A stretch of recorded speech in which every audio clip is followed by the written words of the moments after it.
വഖഫ് ബില്ലിനെതിരെ നിയമ രാഷ്ട്രീയ പോരാട്ടത്തിനൊരുങ്ങി മുസ്ലിം ലീഗ് 16-ന് കോഴിക്കോട്ട് പ്രതിഷേധ മഹാറാലി സംഘടിപ്പിക്കും. വഖഫ് ഭേദഗതി ബില്ലിനെതിരെ സുപ്രീം കോടതിയെ സമീപിക്കുമെന്ന് കുഞ്ഞാലിക്കുട്ടി പറഞ്ഞു. അരുൺ അമൃതനാഥ് വിവരങ്ങളുമായി ചേർന്നു. അരുൺ, ഇതിനെതിരെ എങ്ങനെയായാലും നിയമ നടപടിയുമായി മുന്നിലേക്ക് പോകുമെന്ന് പറഞ്ഞിട്ടുണ്ടായിരുന്നു. ഏത് തരത്തിലാണ് ഇപ്പോൾ ലീഗിന്റെ നീക്കം?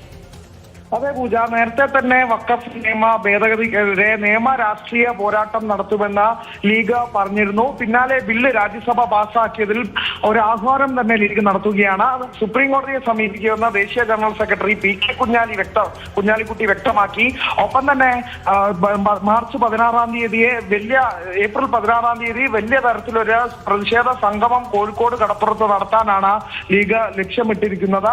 ഒപ്പം തന്നെ ഈ വിഷയത്തിൽ നേരത്തെ പ്രിയങ്ക ഗാന്ധിയുടെ അഭാവത്തെ ചിലർ തെറ്റായി വിമർശിക്കുന്നു എന്ന് പറഞ്ഞുകൊണ്ട് കോൺഗ്രസിനെ പിന്തുണയ്ക്കുകയും ലീഗ് ചെയ്യുന്നുണ്ട്. എന്തായാലും ലീഗ് നയം വ്യക്തമാക്കുകയാണ്. നിയമ രാഷ്ട്രീയ പോരാട്ടവുമായി മുന്നോട്ട് പോകുക എന്നുള്ളത് തന്നെയാണ് വഖഫ് ഭേദഗതി ബില്ലിൽ ലീഗിന്റെ നിലപാട് എന്ന് ലീഗ് ഒരിക്കൽ കൂടി ആവർത്തിക്കുകയാണ്. പൂജ.